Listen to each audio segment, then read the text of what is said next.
Morning में जो मैंने क्लास ली थी तो उस क्लास में आपको लेक्चर नंबर 1 में मैंने मॉडर्न हिस्ट्री में बताया था। कहाँ तक मैंने आप लोगों को वहां तक पढ़ाया था कि जब सारे के सारे बंदे आए थे। पहले कौन आए थे? वास्को डी गामा आया। वास्को डी गामा पोर्टुगीज था या पोर्टुगल से बिलोंग करता था। वास्को डी गामा के बाद डच आए थे। महेंद्र इधर देख लो, ठीक। तो वास्को डी गामा के बाद डच आए। डच के बाद आपको पता होगा कि बात कि बहुत सारे बंदे आने शुरू हो गए थे, पता ना बात। तो बाद में ब्रिटिशर्स आए थे। तो ब्रिटिशर्स में क्या था, मैंने आपको बताया था इस चीज़ के बारे में कि अर्ली मॉर्निंग जब मैं पढ़ा रहा था तो अर्ली मॉर्निंग वाली क्लास के अंदर मैंने आप लोगों को वहाँ तक पढ़ाया था मैंने कि जब 1609 में 1609 में जब पहली बार जब ब्रिटिशर्स हमारे देश में आए थे तो एक शिप से आए थे। शिप का नाम था हेक्टर, जो कि कौन बनेगा करोड़पति के अंदर 7 करोड़ रुपए का सवाल था ये। उस हेक्टर नाम के जहाज में जो सारे सारे सैनिक जो थे वहाँ थे, उसका कैप्टन था विलियम हॉकिंस नाम था। विलियम हॉकिंस जब वहाँ पर आए तो उस कंडीशन में कौन थे?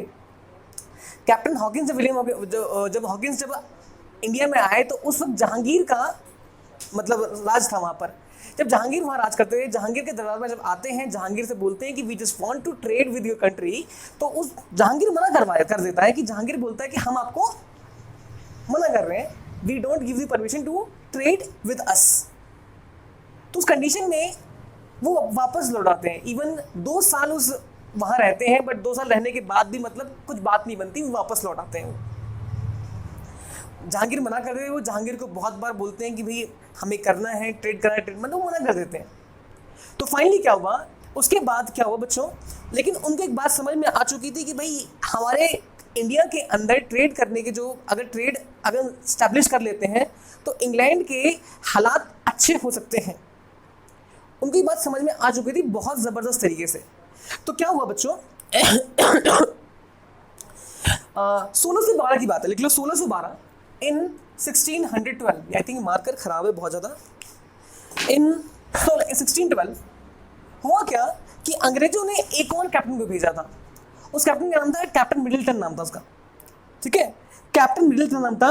तो क्या वो ब्रिटिशर्स सेंड, जो ब्रिटिशर्स थे बच्चों, Britishers send captain Middleton. Captain Middleton, याद रखना ये इंसान बहुत ही चालाक था। जब ये गया तो ये खाली हाथ नहीं गया कैप्टन हॉकिंस की तरह। ये अपने साथ में बहुत सारे तोहफे लेके गया। कुछ तोहफे जहांगीर के लिए, कुछ तोहफे उनके बच्चों के लिए, कुछ तोहफे उनके रानियों के लिए। उन तोहफों को देखकर सारे के सारे बड़े खुश हुए। जहांगीर भी खुश, उनके बच्चे भी खुश, उनकी रानियां भी खुश, सारे के सारे खुशी खुश, चारों तरफ खुशी का माहौल। तो जहांगीर से बोला कि sir we just want to trade with you, हम आपका ट्रेड करना चाहते हैं। जहांगीर बोलता ओके, दिया परमिशन, जाओ जी लो अपनी जिंदगी। तो वो कहता है क्या कि मालिक अगर एक फैक्ट्री खोलने का अगर आपने परमिशन दे दिया, 2 फैक्ट्री खोलने का परमिशन और भी दे ही दो कि जाओ जैसा मन है वैसा करो। तो इस तरह से क्या हुआ था, बताया था मैंने आप लोगों को कि एक साथ ब्रिटिशर्स ने क्या किया कि एक बार में 3 फैक्ट्री उन्होंने खोली थी। याद है, ये मैंने बताया था आप लोगों को मॉर्निंग मेरी क्लास में, उसको बस थोड़ा सा रिवाइज करवा रहा हूँ मैं। तो एक बार में 3 फैक्ट्री खोली थी। 3 फैक्ट्री खोलने की परमिशन उन्होंने ले ली थी। पहली फैक्ट्री खुली सूरत में, दूसरी खुली मसूलीपट्टनम में, और तीसरी खुली थी कहाँ पर? बालासोर, उड़ीसा के अंदर। उसने कहाँ पर? हरिहरपुर के अंदर। ये बताया था मैंने आप लोगों को, ठीक है। अच्छा, उसके बाद बच्चों आपको मैंने यही बताया था कि इन 3 फैक्ट्री को खोलने में एक ब्रिटिश इंजीनियर था, नाम था उसका टॉमस रो। अगर ये टॉमस रो नाम का इंसान नहीं होता तो शायद मतलब ही नहीं था कि ये लोग इतनी आसानी से यहाँ पर फैक्ट्री सेटअप कर लेते हैं, क्योंकि इनके पीछे उस इंसान का दिमाग था, ब्रिटिश इंजीनियर टॉमस रो का दिमाग था। अच्छा, यहीं से कॉन्स्पिरेसी जो थी बेटे स्टार्ट हो जाती है। वो कॉन्स्पिरेसी क्या थी? वो कॉन्स्पिरेसी थ्योरी थी कि जितनी भी जो कॉन्स्पिरेसी ये थी कि जब राजा ने बोला कि आप हमारे साथ व्यापार कर सकते हैं, बट आपको कुछ ना कुछ टैक्स पे करना पड़ेगा। तो अंग्रेज बोले ऑब्वियस है, बिना टैक्स पिए तो हम आपके साथ व्यापार करेंगे भी नहीं। तो जितना राजा ने टैक्स के लिए बात कही थी, है ना, उनसे 10 गुना ज़्यादा उन्होंने टैक्स दे दिया। जैसे ही 10 गुना ज़्यादा टैक्स दिया तो राजा लोग बड़े खुश थे कि यार बड़े वैसे बड़े अच्छे बंदे हैं, हम टैक्स 1 रुपये मांगते हैं, ये 10 रुपये टैक्स पे कर रहे हैं। तो उनको लगा कि शायद हमारे पास तो ये सारी की सारी ज़मीनें खाली पड़ी हुई है, इनको इन्हीं के पास भेज देते हैं। और ये एक बहुत बड़ी कॉन्स्पिरेसी थी, पता है ना, 21 दिन में पैसा डबल वाला कॉन्सेप्ट कभी चलता नहीं है, बाद में लगने वाला ही होता है। तो वहाँ पर राजा लोगों के लग गए थे बच्चों। अब सीन क्या हुआ, राजा लोगों ने क्या किया, बड़ा तगड़ा काम किया, उन्होंने जितनी खाली ज़मीनें थी वो सारी की सारी इन अंग्रेज़ों को पकड़ा दी। अंग्रेज़ों ने बोला कि ठीक है आप पकड़ाते जाओ, हम लेते जाएंगे।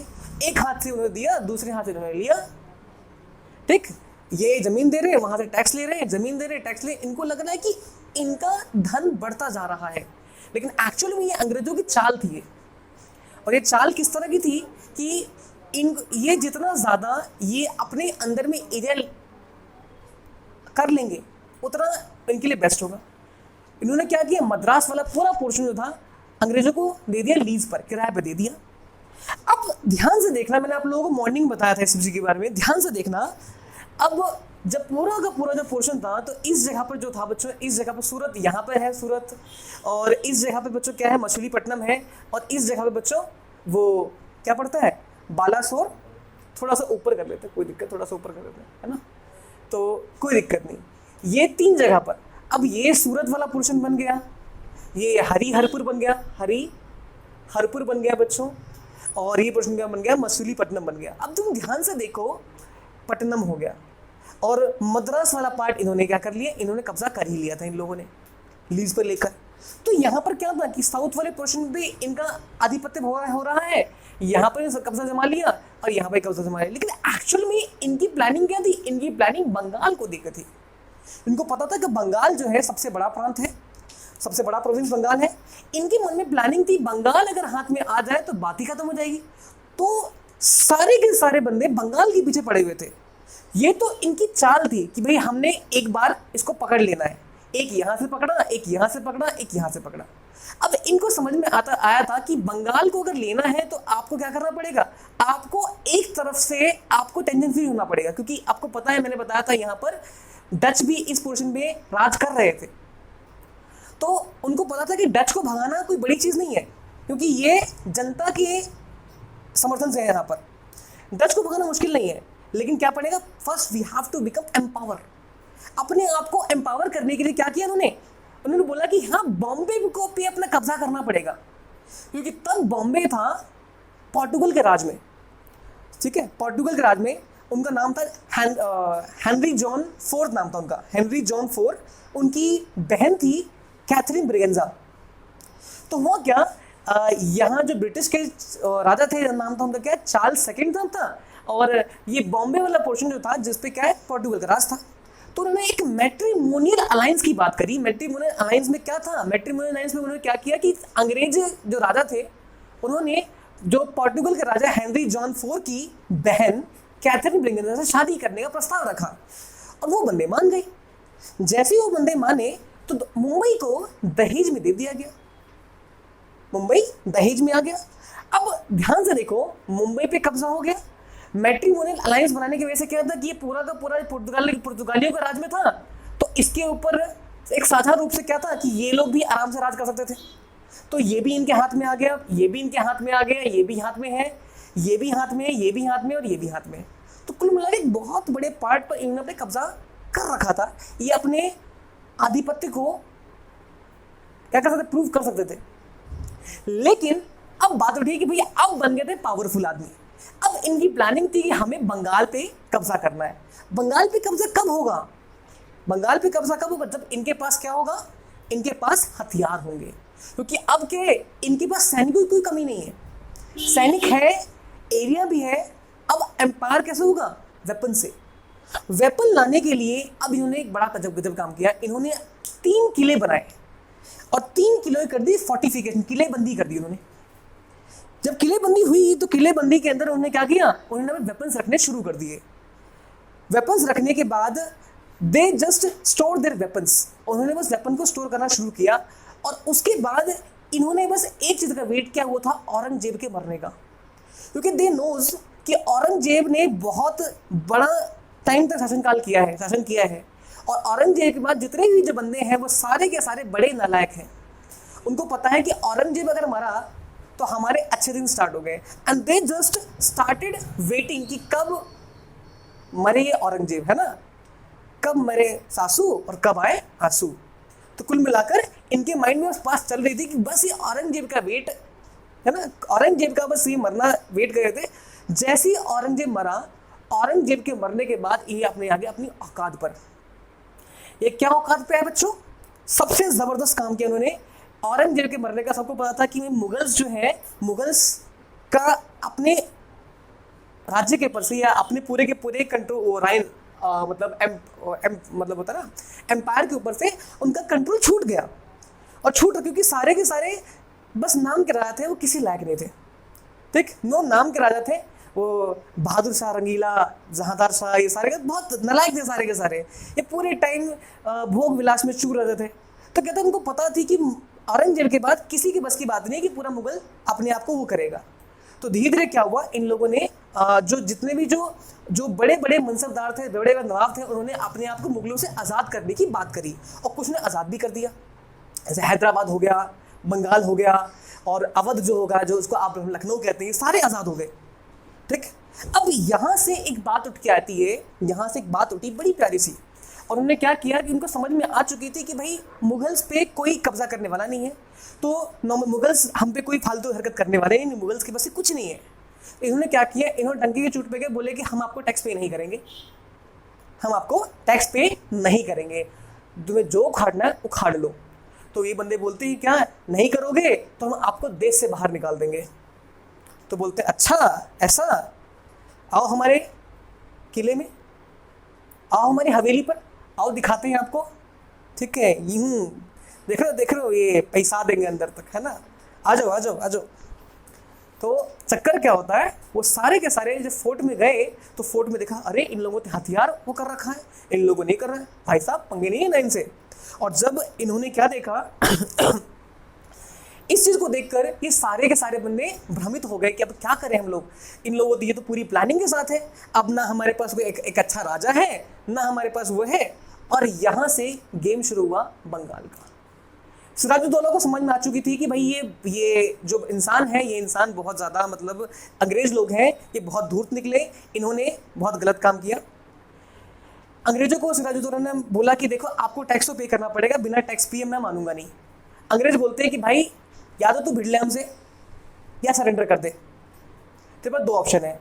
सिराजुद्दौला बोलता अच्छा ऐसा भी है क्या, तू मुझे बोलेगा, एक काम कर हम बात करते हैं।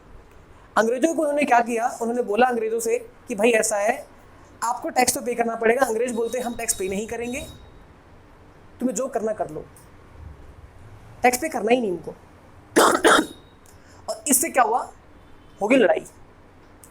लड़ाई में क्या हुआ पता है, सिराजुद्दौला जो थे वो फोर्ट विलियम में घुस गए, और फोर्ट विलियम में घुसने के बाद करीब 140 वो आर्मी को मतलब सोल्जर्स को क्या किया, एक बंद कमरे में जाकर पैक करके आ गए। और अगले मॉर्निंग जब उस कमरे को खोला गया तो करीब 100 से ऊपर लोग जो थे वो सफोकेशन की वजह से मर गए थे। इसको बोला जाता ब्लैक होल ट्रेजेडी कहते हैं। ब्लैक होल ट्रेजेडी को किस भारतीय शासक ने अंजाम दिया था, सिराजुद्दौला ने। ठीक, इस ब्लैक होल ट्रेजेडी की वजह से क्या था कि अंग्रेज लोग गुस्सा हो गए।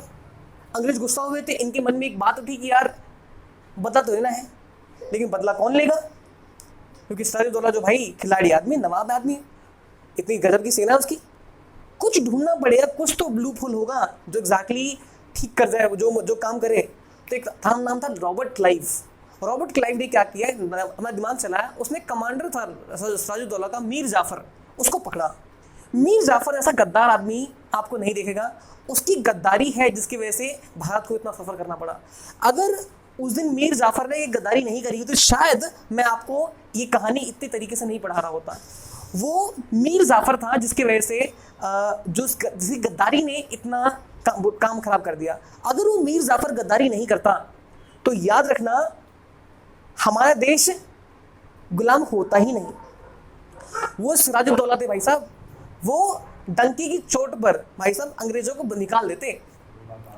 ठीक है, लेकिन चक्कर था वो उस आदमी ने चंद पैसों के लिए वो बिक गया, चंद पैसों के लिए, चंद मतलब उसके लिए, मतलब कुछ थोड़े से पैसे के लिए एक छोटी सी, मतलब उनको ऑफर किया गया, उसको ऑफर किया अंग्रेजों ने कि अगर तुम मुझे नवाब के सामने नवाब के खिलाफ लड़ाई में अगर तुम जितवा दोगे, मतलब तो जीतने के बाद मैं आपको बंगाल का नवाब बना दूंगा, और बहुत सारा पैसा दे दिया। मीर जाफर बिक गया, उसका ईमान बिका, उसका जो ईमान था वो बिकाऊ था, बिक गया। और प्लासी की लड़ाई में सिराजुद्दौला और इसकी लड़ाई हुई, और प्लासी के युद्ध में दोनों का खेल खत्म हो गया। सिराजुद्दौला को मैदान छोड़ के भागना पड़ा और रॉबर्ट क्लाइव की जीत हो गई। ये एक्चुअल कॉन्सेप्ट है। ये कहानी समझ में आई? ये कहानी का एक बैकग्राउंड आपके माइंड में छप गया होगा, कहानी एग्जैक्टली क्या थी। कोई दिक्कत? अब लिखवाना शुरू करता हूं मैं इसको थोड़ा सा, अब लिखना शुरू करो बच्चों। हाँ, तो प्यारे बच्चों, जैसे मैं बता रहा था कि 1612 की बात है, ब्रिटिशर्स ने सेंड किया कैप्टन मिडिल्टन को in the court of Jahangir with lot of gifts. Jahangir बहुत हैप्पी हुए और गिफ्ट के साथ, और उन्होंने क्या किया, परमिशन दिया कि आप 3 फैक्ट्री सेटअप कर सकते हैं इंडिया के अंदर। आप भारत में 3 फैक्ट्री सेटअप कर सकते हो। अब वहां से क्या हुआ, उन्होंने 3 जगह फैक्ट्री बनाई। वेस्ट में बनाया सूरत में, यहां बनाया मसूलीपट्टनम में, और यहां बनाया हरिहरपुर में। अब इन 3 सेटअप के बनाने की वजह से क्या, सूरत, मसूलीपट्टनम और हरिहरपुर, ये गुजरात का पोर्शन था, ये आंध्र प्रदेश का पोर्शन था, ये उड़ीसा का पोर्शन था। इन तीनों को सेटअप करने के बाद क्या हुआ कि अंग्रेज जो थे पावर में आ गए, क्योंकि 3 जगह पर फैक्ट्री सेटअप हो चुकी थी। इन तीनों को बनाने में एक ब्रिटिश इंजीनियर का नाम था, उनका टॉमस रो नाम था, जिन्होंने फैक्ट्री को बनाने में बहुत ही ज्यादा काम किया। अगर ये नहीं होते तो फैक्ट्री सेटअप हो ही नहीं पाती। तो बेटे याद रखना, इनकी कॉन्स्पिरेसी ये थी, क्या कॉन्स्पिरेसी थी इनकी, कि जितना इनको बोला गया टैक्स पे करने के लिए, उससे 10 गुना ये टैक्स पे ज्यादा पे करते थे। तो सारे के सारे किंग थे बड़े खुश थे, जितने मनसबदार थे बड़े खुश थे कि भाई जितना बोलते हैं उससे 10 गुना ज्यादा ये लोग टैक्स पे कर रहे होते हैं। तो इन्होंने, तो यहाँ के जितने भी किंग थे, जितने मनसबदार थे, इनके माइंड में बात आई कि हमारे पास जमीनें हैं, इनको दे दो, अपना व्यापार करेंगे, इनको जमीन मिल जाएगी व्यापार करने के लिए, और हमारे पास क्या मिलेगा, पैसा। तो देखो याद रखना, एक वादा आया 1637 की बात है। सन 1637 में ब्रिटिश ईस्ट इंडिया कंपनी, जो British east India company took the land of Madras on lease.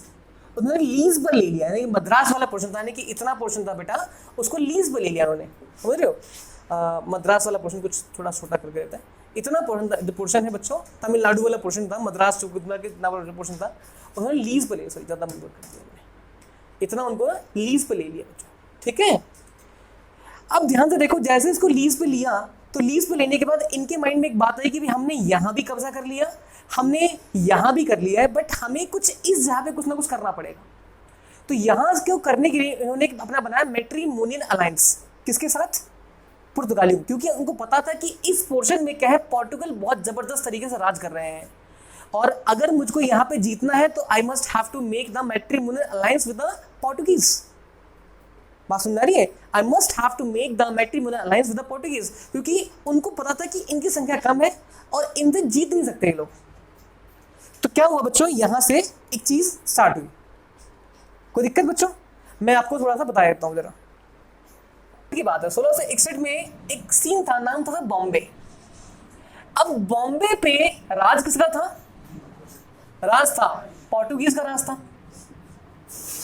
ध्यान दो बच्चों, बॉम्बे जो जगह है, बॉम्बे में पोर्टुगीज का राज था, एवरीवन नोस। स्टार्ट किया था भाई, ठीक है, ध्यान दो जरा, लिखते रहो यार, क्या मेरी शक्ल देख रहे हो, दिखते रहो। बॉम्बे था, बॉम्बे पे स्टार्ट के पोर्टुगीज का राज था, ठीक।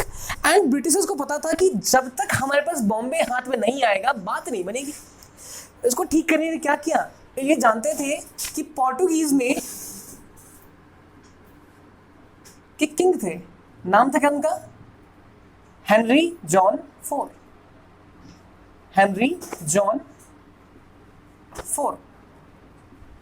इस किंग की एक सिस्टर हुआ करती थी, सिस्टर, उसका नाम था कैथरीन ब्रिगेंजा, ठीक। अब ब्रिटिश किंग थे, कौन सा नाम था? चार्ल्स सेकंड नाम था उनका। अब क्या हुआ, इन्होंने एक प्रपोजल भेजा मैरिज का कि काम करो, मुझे आपकी बहन से शादी करनी है। इन्होंने भी क्या किया, शादी कर ली साथ में। इन्होंने इसे मैरिड हो गए। और जब मैरिज हुआ तो इनको बॉम्बे गिवन एज डाउरी, इनको दहेज में बॉम्बे दिया गया था इनको। ठीक, बस में ही। और इस तरह से मैट्रिमोनियल अलायंस बहुत ही सक्सेसफुल रहा, कोई दिक्कत। अब इन्होंने क्या किया, इन्होंने इसको ब्रिटिश किंग थे चार्ल्स सेकंड, इन्होंने इसको ब्रिटिश ईस्ट इंडिया कंपनी को दे दिया, कोई दिक्कत भाई। और यहां से मैट्रिमोनियल अलायंस जो था वो बहुत ही कामयाब सिद्ध रहा। अच्छा, मेरा आपसे एक प्रश्न है मेरा आप लोगों से कि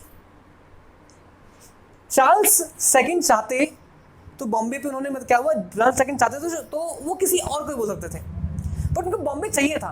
लेकिन बॉम्बे क्यों चाहिए उनको? क्योंकि सबको पता था कि बॉम्बे इसलिए चाहिए कि ट्रेड करने के लिए वो बहुत बेस्ट पार्ट था। और पहले भी लोग ट्रेड कर रहे थे, शादी से पहले भी ट्रेड कर रहे थे ये लोग बॉम्बे पे।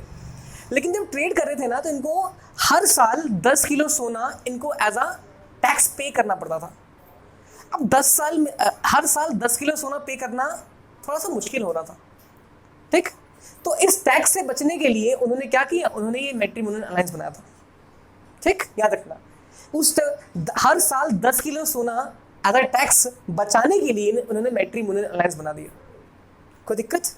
गुड, फटाफट नोट करो। अब देखो अंग्रेजों ने क्या किया, अंग्रेजों को समझ में आ चुकी थी कि हमारे पास, हमने बहुत बड़े लैंड को अपने कब्जे में ले चुके हैं, एक बहुत बड़ा पोर्शन हमारे कब्जे में आ चुका है, हमारे पास एक बहुत बड़ा पोर्शन पे हमने अपने रिलेशनशिप बना चुके हैं, कहीं राजाओं के साथ, तो कहीं पे हमने लीज भी ले रखा है, तो कहीं पे हमने मैट्रिमोनियल अलायंस बना दी है। तो एक बहुत बड़े लैंड पर हमने एक कब्जे की बात कर रखी है। लेकिन वो तब तक सुरक्षित नहीं है जब तक हमारे पास किलेबंदी नहीं होगी। तो उन्होंने फोर्टिफिकेशन की बात की, फोर्ट्स बनाए। तो अंग्रेजों ने पहला फोर्ट कहाँ बनाया, किसी को पता है? हाँ भाई, पता है किसी, अंग्रेजों ने पहला फोर्ट कहाँ बनाया था? एनीवन? कोई बता दो यार, पढ़े इतना पढ़ा लिखा। गुजरात में बनाया था भाई? नहीं, उन्होंने पहला फोर्ट बनाया मद्रास के अंदर। ठीक है, पहला फोर्ट बना मद्रास में 1639 में मद्रास में बनाया था। ठीक, मद्रास, इसको हम चेन्नई बोलते हैं, पहला फोर्ट बना था, इसको बोलते हैं फोर्ट सेंट जॉर्ज कहते हैं। फोर्ट सेंट जॉर्ज था, सेंट जॉर्ज। ठीक है भाई, इस फोर्ट का नाम ये था। अच्छा, उसके बाद क्या था बच्चों, 1668 में इन्होंने क्या किया, 1668 में इन्होंने यहाँ पर 1668 में इन्होंने क्या किया बच्चों, सॉरी मैं ज़्यादा कर दिया, इस जगह 1668 में, मतलब इस जगह पर इन्होंने एक और फोर्ट बनाया, उसको बोलते हैं बॉम्बे फोर्ट है, फोर्ट बॉम्बे कहते हैं, फोर्ट बॉम्बे, इन्होंने इसको बनाया। ठीक, अब इनके 2 फोर्ट बन चुके थे बच्चों। ये 2 फोर्ट जब बने तो अब इन्होंने क्या किया, इन फोर्ट को बनाने के बाद, ये लिख लो यहाँ पर, लिख लेना इसको, first fort made by British. ठीक है, first fort made by British. यहां से क्वेश्चन बन सकता है कि पहला फोर्ट ब्रिटिश ने कौन सा बनाया था, सेंट जॉर्ज। सेकंड क्वेश्चन यहां से बन सकता है कि ब्रिटिशर्स ने पहला फोर्ट किस जगह बनाया था, मद्रास के अंदर। ठीक, हो सकता है। चल, अब हुआ क्या, जैसे ही इन्होंने फोर्ट बनाया तो फोर्ट में किलेबंदी कर दी। अब जब किलेबंदी करी तो जितने भी राजा थे, राजा ने इस बात का ऑब्जेक्शन किया कि आप किले नहीं बनाओगे, और किले बनाते तो किलेबंदी नहीं करते, आप तो घिरवाओगे नहीं, आप क्यों घिरवा रहे हो? तो कहता, अरे सर आप बात को समझे नहीं, हमने जो फैक्ट्री में बनाया है ना, तो फैक्ट्री बनाने के हम जो सामान बनाते हैं, तो ये तो हमारा फोर्ट थोड़ी है, ये तो हमारा वेयर हाउस है। जो फैक्ट्री में सामान जो बनाते हैं तो उसको स्टोर भी तो करना होता है ना, सर नहीं समझे जी। तो हम उस जगह पर हम सब कुछ सामान को स्टोर करते हैं। तो राजा बोलता है अच्छा अच्छा अच्छा, आप समझे तुम्हारी फीलिंग्स को, तो okay okay, carry on carry on carry on. इन्होंने राजा को बेवकूफ़ बना दिया, लेकिन वो पीछे क्या कर रहे थे, उसी के अंदर समुद्र से आने वाला जो जहाज था, उस जहाज में क्या करते थे, वेपन्स भर के लाते थे और इन्हीं फोर्ट्स में क्या करते, इकट्ठा कर लेते थे सारे के सारे। समुद्र के इतने बड़े बड़े जहाज आ रहे हैं, उस जहाज में वेपन्स भर के ला रहे हैं, वेपन्स को यहाँ पर इकट्ठा कर लेते थे। और क्योंकि ये किले बंदी थी, इसलिए लोगों की नजर पड़ नहीं थी। इन सारे के सारे किलों में उन्होंने क्या किया, इन्होंने ये चीज डाल दी। कोई चेकिंग करता भी नहीं था, क्योंकि उनको लगता था कि भाई जितने भी वो बंदे थे, अब देखो भारतीय राजा को शक नहीं था इनके ऊपर, क्योंकि वो इतना सारा टैक्स पे करते थे। बोलते क्या शक करेंगे पर, इन्हें कमाई अच्छा चल रहा है, वो टैक्स पे कर रहे होंगे। सॉरी, ठीक है।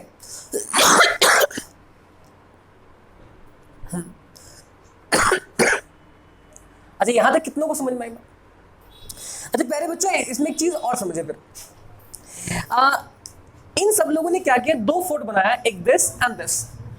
लेकिन ये तो बस ओनली क्या है, ऊपरी दिखावा है। एक्चुअल में इनकी प्लानिंग क्या थी, इनकी प्लानिंग थी बंगाल पे कैप्चर करना।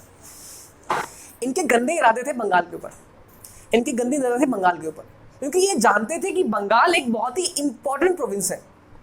अगर बंगाल पे कब्जा कर लिया तो सब पे कब्जा, मान लो पूरे देश पे कब्जा कर लिया इन्होंने।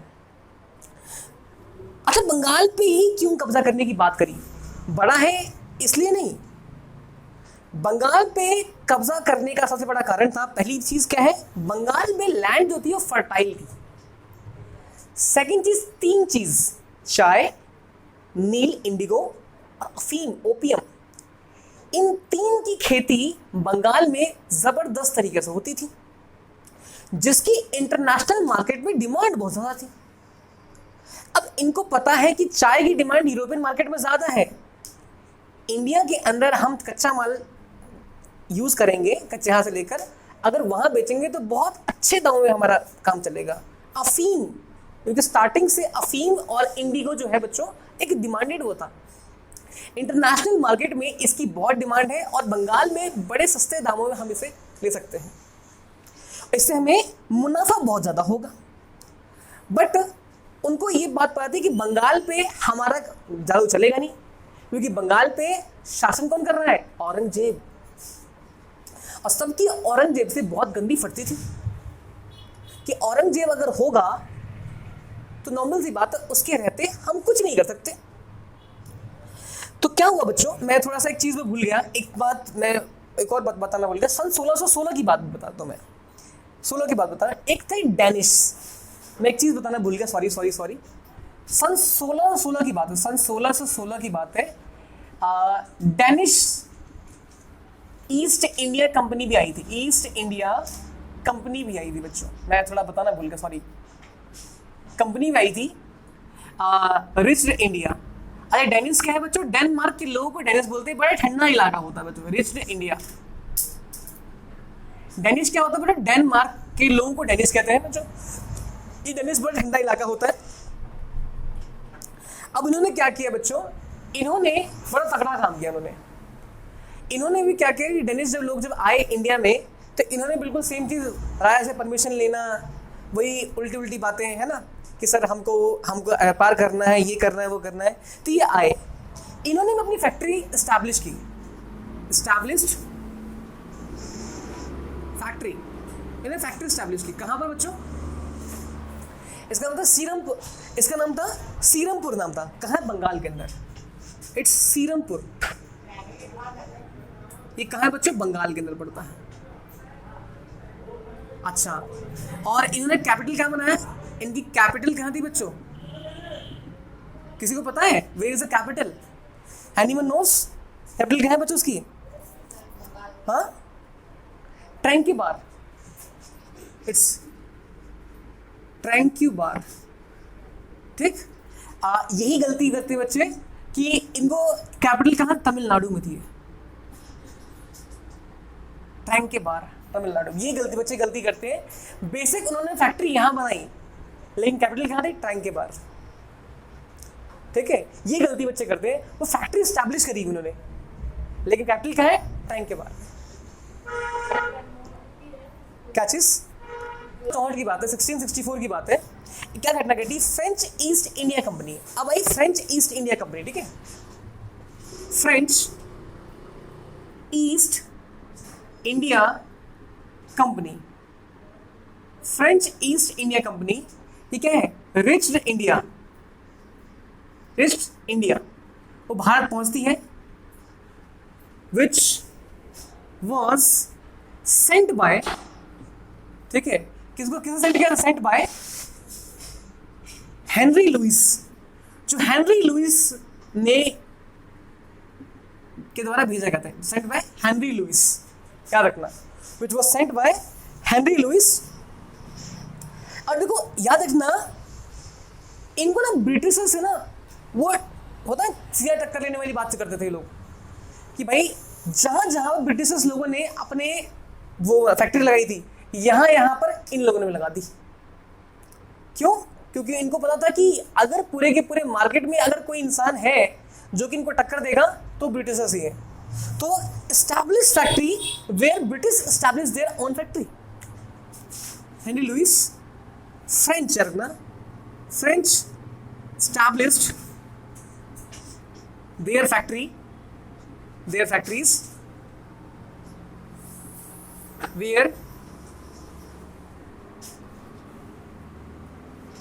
Britishers established their factories। कोई दिक्कत? फ्रेंच ने वही फैक्ट्री लगाई जहां पर ब्रिटिशर्स ने अपनी फैक्ट्री एस्टैब्लिश किए थे। कोई प्रॉब्लम? फटाफट फैक्ट्री। लेकिन उन्होंने क्या किया? 1668 में सूरत में, 1669 में मछलीपट्टनम में फैक्ट्री को एस्टैब्लिश किया। और 73 में क्या हुआ बच्चों? इन्होंने पौंडीचेरी कैप्चर कर लिया। फ्रेंच लोगों ने क्या किया? पौंडीचेरी कैप्चर कर लिया और पौंडीचेरी को अपना कैपिटल क्या कर दिया?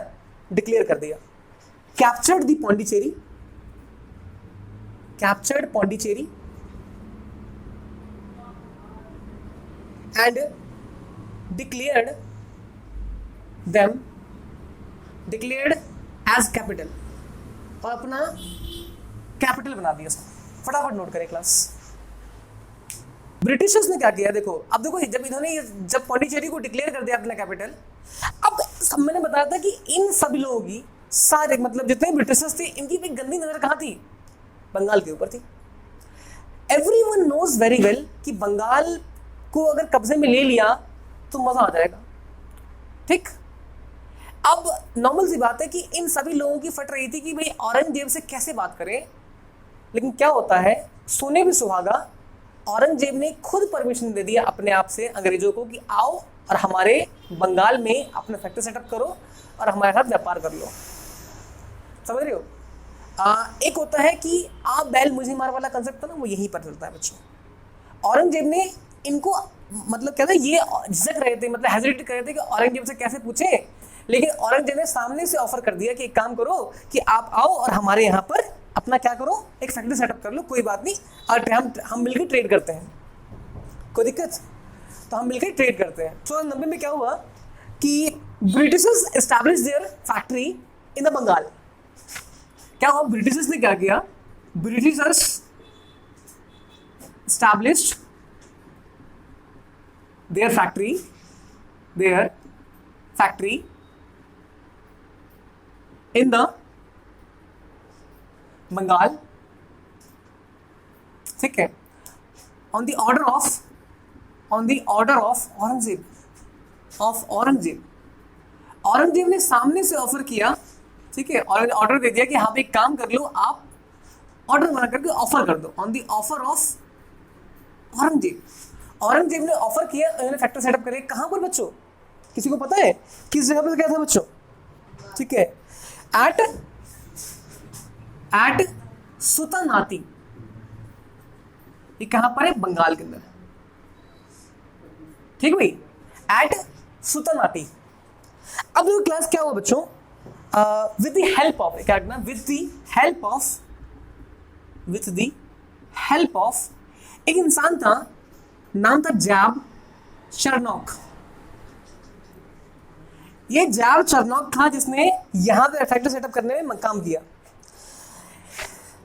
क्या हुआ 1696 में तीन चीज, एक सुता नाती, सुता नाती, एक कालीकट, एक कालीकट है बच्चों, ठीक है, एक कालीकट और एक गोविंदपुर, ठीक। ये तीन चीज को कंबाइन कर दिया गया और बाद में इसे बोला गया कलकत्ता। क्या बोला गया? कलकत्ता। इन तीन को मिलाकर कलकत्ता बना था, ठीक है। कालीकट बोलते हैं, कालीकटा को दो, कालीकटा कह दो, सुधानाती, कालीकटा और गोविंदपुर, तीनों को मिलाकर जब ये तीनों को कंबाइन किया गया तो ये बन गया कलकत्ता, बन गया बच्चों। कब बना था कलकत्ता? 1696 में बना था बच्चों। ये कितनों को समझ में आ गई बात, ठीक है। और फाइनली 1698 में क्या किया, 1698 में इन्होंने क्या किया, 1698 में एक बड़ी खतरनाक घटना घटी। ब्रिटिशर्स, ठीक है, स्टैब्लिश, ठीक है, स्थापना, Britishers made the Fort William, याद है, made the Fort William, made Fort William in Calcutta. Calcutta में भी उन्होंने अपना एक फोर्ट बना दिया। अब कलकत्ता में फोर्ट बना, ध्यान से देखना, ये गुजरात वाला पोर्शन है बच्चों। अब देखो, एक फोर्ट बॉम्बे बन गया, एक यहाँ फोर्ट सेंट जॉर्ज बन गया, और यहाँ पर क्या है, एक ये बन गया, कलकत्ता बन गया। अब तीन फोर्ट बन गए हमारे पास, कौन कौन सा? फोर्ट बॉम्बे, ठीक है, बॉम्बे, ये होता फोर्ट विलियम, और ये होता फोर्ट सेंट जॉर्ज। देखो ध्यान से देखना, ये तीन फोर्ट बन गए, और इस तीन फोर्ट से क्या हुआ बच्चों, अब उन्होंने पूरा का पूरा कब्जा जमा लिया, और यही प्लस पॉइंट था बच्चों, ठीक है। हाँ, अब तुमने बंद करो फोन को ही।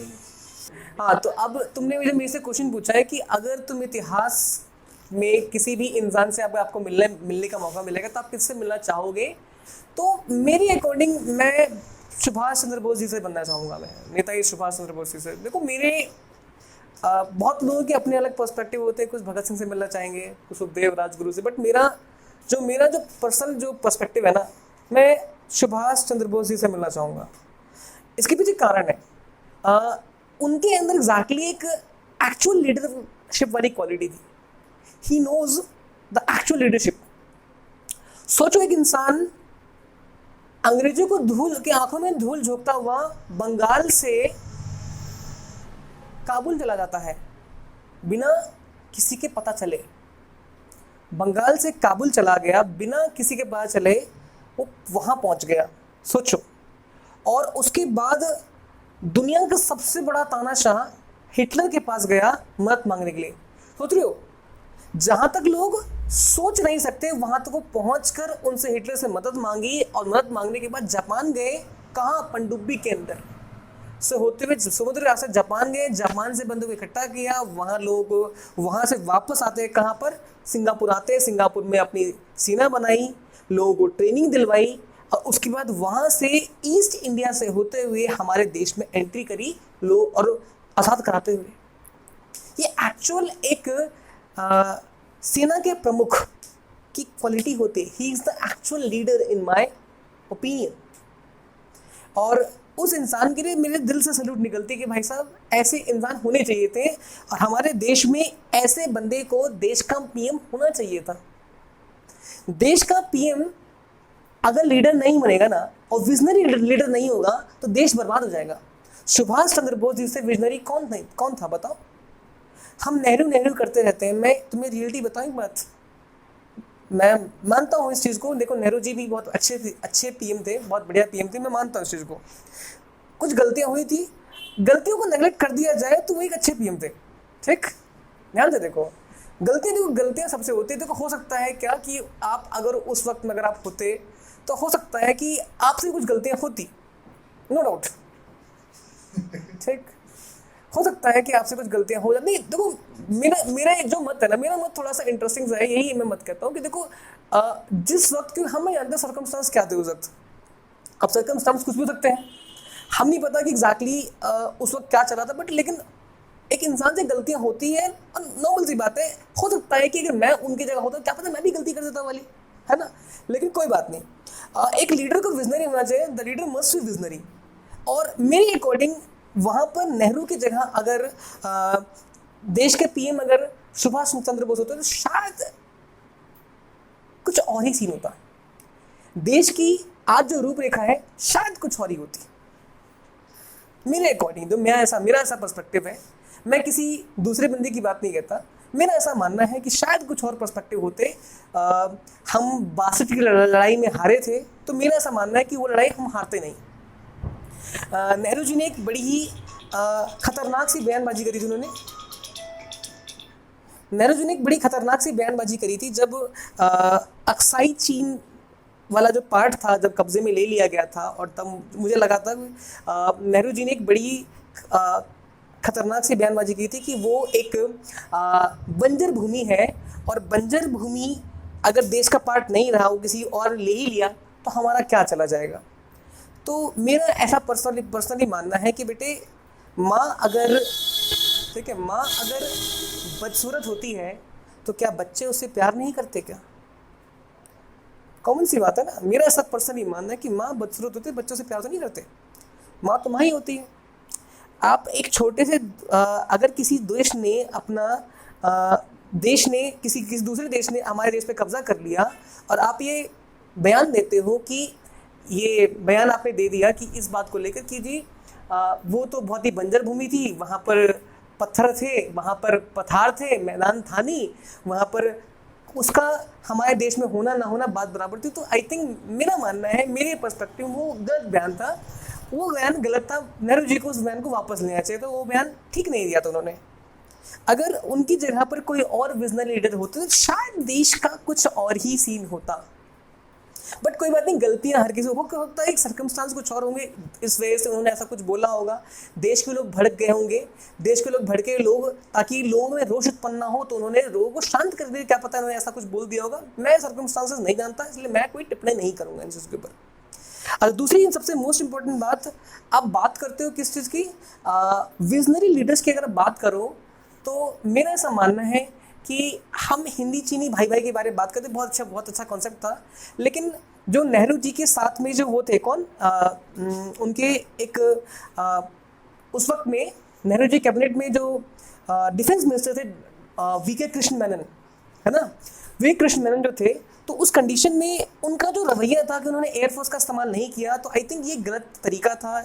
आर्मी की आपने कटौती कर दी थी, और मेरा ऐसा मानना है कि ये एक प्रधानमंत्री के द्वारा किया गया एक अच्छा डिसीजन नहीं था, क्योंकि अगर डिफेंस मिनिस्टर कुछ भी करता है तो प्रधानमंत्री उसके ऊपर कुछ ना कुछ तो ध्यान देता है। नेहरू जी की एक बहुत बड़ी गलती थी, आई थिंक उन्हें ये काम नहीं करना चाहिए था मेरे अकॉर्डिंग। ये काम एक अच्छे पीएम के द्वारा, मतलब एक अच्छा पीएम, आप अपने आप को एक अच्छा पीएम बोलते हो, एक्चुअल में थे भी वो अच्छे पीएम, लेकिन इस काम की मैं आलोचना करता हूँ, इस काम की आलोचना करूँगा मैं। ये काम मुझे पसंद नहीं आया। अगर 62 की लड़ाई में हम एयरफोर्स का इस्तेमाल करते तो शायद कुछ और ही रूल होता है, कुछ और ही हिसाब किताब होता है। कोई बात नहीं, मैं भावना में बह जाऊंगा, तो इसलिए कोशिश करो कि बहने के लिए हमारे पास बहुत सारी चीज़ें हैं। तो कोशिश करते हैं आज का लेक्चर यहाँ समाप्त करते हैं, और ऐसे पॉलिटिकल वाले क्वेश्चन मेरे से ना पूछा करें, क्योंकि मैं भावना में बह जाता हूँ, है ना। तो ठीक है, अब इस क्लास को कल कंटिन्यू करेंगे यहीं से। आज मैंने कहाँ पढ़ा है, फोर्ट विलियम पढ़ा दिया। फोर्ट विलियम कलकत्ता में, फोर्ट विलियम अंग्रेजों ने बना दिया 1698 के अंदर। मैं यहीं से आगे आपको केस बताऊंगा, और यहाँ से battle of Plassey, battle of Buxar, Karnataka युद्ध, है ना, कर्नाटक युद्ध जो हुआ था वो सब बताऊंगा। ठीक, कर्नाटक युद्ध तो इतना इंटरेस्टिंग है, अगर आप वो सुन रहे हो, अगर आपको समझ में आई ना तो भाई सब मजा आ जाएगा। कर्नाटक युद्ध जो था, पहला कर्नाटक युद्ध था, वो एक संधि के द्वारा खत्म हुआ था। ठीक, इन सब चीज़ों को पढ़ाऊंगा, बहुत इंटरेस्टिंग है, बहुत मजेदार चीज़ है। चलो ठीक है, आज की डिस्कस करते हैं। ओके।